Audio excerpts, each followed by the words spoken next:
السلام علیکم ورحمۃ اللہ وبرکاتہ۔ بسم اللہ الرحمن الرحیم۔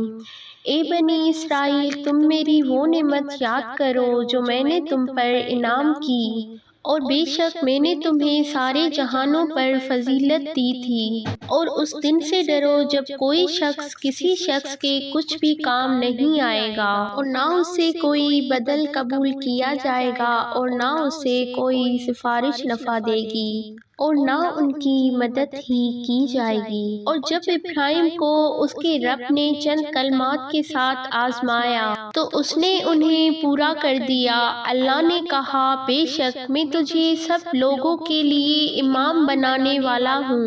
ابراہیم نے کہا، اور میری اولاد میں سے بھی۔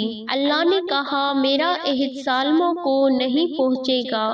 اور جب ہم نے بیت اللہ کو لوگوں کے لیے بار بار لوٹ کر آنے کی اور امن کی جگہ بنایا، اور حکم دیا کہ تم مقام ابراہیم کو جائے نماز بناؤ، اور ہم نے حکم دیا ابراہیم اور اسماعیل کو کہ تم دونوں میرا گھر پاک کرو، طواف کرنے والوں، اعتکاف کرنے والوں اور رکوع و سجود کرنے والوں کے لیے۔ اور جب ابراہیم نے کہا، اے میرے رب، اس جگہ کو امن والا شہر بنا، اور اس کے باشندوں میں سے جو اللہ اور یوم آخرت پر ایمان لائے انہیں پھلوں سے رزق دے۔ اللہ نے کہا، اور جس نے کفر کیا تو میں اسے تھوڑا سا فائدہ دوں گا، پھر میں اسے آگ کے عذاب کی طرف مجبور کر دوں گا، اور وہ لوٹنے کی بری جگہ ہے۔ اور یاد کرو جب ابراہیم اور اسماعیل بیت اللہ کی بنیادیں اونچی کر رہے تھے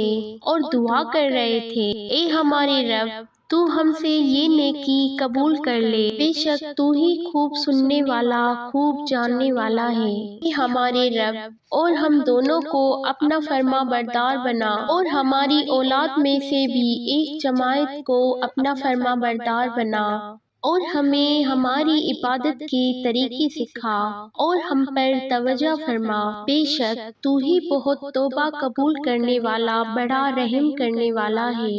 اے ہمارے رب، اور ان لوگوں کے لیے انہی میں سے ایک رسول بھیج، وہ ان کے سامنے تیری آیتیں تلاوت کرے، اور انہیں کتاب اور حکمت کی تعلیم دے، اور انہیں پاک کرے، بے شک تو ہی غالب خوب حکمت والا ہے۔